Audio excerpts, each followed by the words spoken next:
You've made me proud. Your father would be smiling down from heaven. Esther would hug her and reply, "It's because of you, Mama. Your sacrifices are the reason I'm here today." Everything seemed to be going well. Esther was almost done with her studies. She had just a few months left to graduate. Uncle Ben, too, was proud of her. He told his friends and coworkers about her achievements and how she would soon become a lawyer. But then, something unexpected happened. One evening, after a long day at work, Uncle Ben decided to hang out with some of his old friends.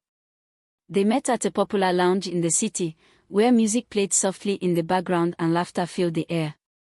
It was supposed to be a light evening, just a few drinks, some pepper soup, and happy conversation. But as the hours passed, Uncle Ben kept drinking. His friends' jokes, and the drinks kept coming. He laughed louder, talked faster, and began to lose control of himself. He didn't realize how much he had taken in.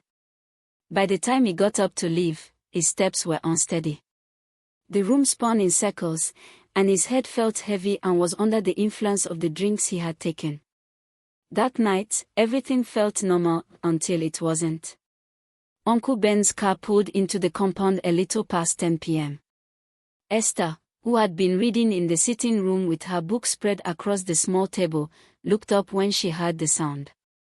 She didn't think much of it. He often came home late when he had meetings or hung out with friends.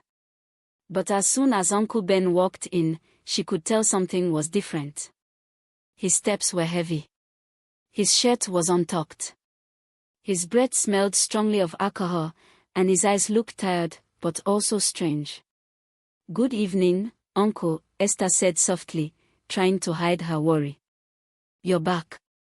He nodded but didn't say much. Instead, he dropped his keys on the table and stared at her for a moment, too long.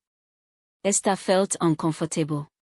She looked down at her books and started gathering them. "I was just reading for my exams," she said, standing up. "Let me go to my room."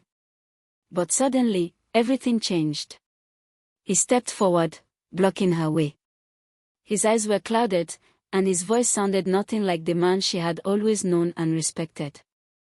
"Esther, you're such a beautiful girl," he said slowly, his words slurred. Her heart began to pound.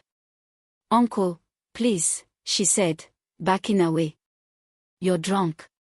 You need to rest." But he didn't listen.